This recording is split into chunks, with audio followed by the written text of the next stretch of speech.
તો ખેડૂતો પરેશાન છે। કમોસમી વરસાદને કારણે પાકને નુકસાન થયું છે। સુરતમાં વરસાદને કારણે ડાંગરના પાકને ખાસું નુકસાન થયું છે। તેના કારણે ખેડૂતો કહી રહ્યા છે કે વળતર અમને આપવામાં આવ્યું। અગાઉ પણ કમોસમી વરસાદને કારણે ખેડૂતોને ભારે નુકસાન થયું હતું।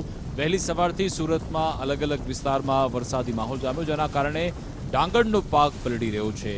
ટ્રેક્ટરમાં ડાંગરનો પાક ખેડૂતો હવે મંડળી લઈને પહોંચી રહ્યા છે। મંડળીમાં ડાંગર જમા કરાવવા આવેલ ખેડૂતોનો માલ પલળ્યો હતો। હવે ખેડૂતોએ સર્વે કરી વળતરની સરકાર પાસે માંગ કરી છે। અમે આજે ડાંગર મંડળીમાં નાખવા આવ્યા છીએ, પણ હવે ભેજના કારણે હવે મંડળીવાળા પણ લેવા તૈયાર નથી। તો હવે અમારે તો ખેતરમાં બી પાક પડેલો છે, તો હવે અમારે ખેડૂતોએ કરવું શું? હવે તો અમારી માંગ એવી છે કે હવે સરકારને અમે એવી વિનંતી કરીએ છીએ કે અમને જે નુકસાન થયું છે તો એનું અમને જલ્દીથી જલ્દી વળતર મળે એવી અમે અપેક્ષા રાખીએ છીએ। કોસમથી આવીએ છીએ, ખેતરોમાં પાણી ભરાણા, ગામમાં પાણી ભરાણા, આ મંડળીમાં આવ્યા તો પછી અહીંયા એમ કે પીલાઈ ગયું, તો અમારે આ માલ હાંસવવો કઈ રીતે? તો એનો કાંઈ અમને કંઈ નિકાલ કરી જો। હા, તો સરકાર કાંઈ એનો નિર્ણય કરી અને ખેડૂતોને કંઈ વળતર આપે એવી અપેક્ષા રાખીએ છીએ।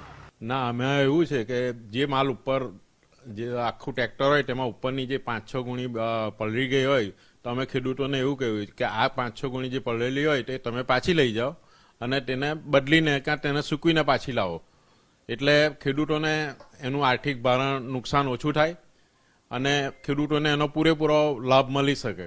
એટલા માટે અમે એમને એ પીલેલી ગુણો રિટર્ન કરીને એમને પાછી સૂકવીને લાવવા માટે અમે ભલામણ કરી છે અને એ રીતે અમે ખેડૂતો સાથે વાટાઘાટ કરી અને એવું ખેડૂતોને અમે મનાવી શક્યા છે। અત્યારે ખેડૂતો પોતાનો માલ કાપી અને રોડ રસ્તા પર, કોઈના કમ્પાઉન્ડમાં, સ્કૂલોમાં આવી રીતના સૂકવી અને એટલી બધી તકલીફમાં હોય છે કે વરસાદનું ઝાપટું પડે એટલે એને પાછા ભેગા કરવાના, ક્યાં એની પર કંઈક ઢાંકવાનું, આવી રીતના 1-2 દિવસમાં જેટલું પણ સુકાય તે સૂકવીને ખેડૂતો લાવે છે અને ખેડૂતોને તે રીતે ખેડૂતો અમને એ માલ પૂરો પાડે છે।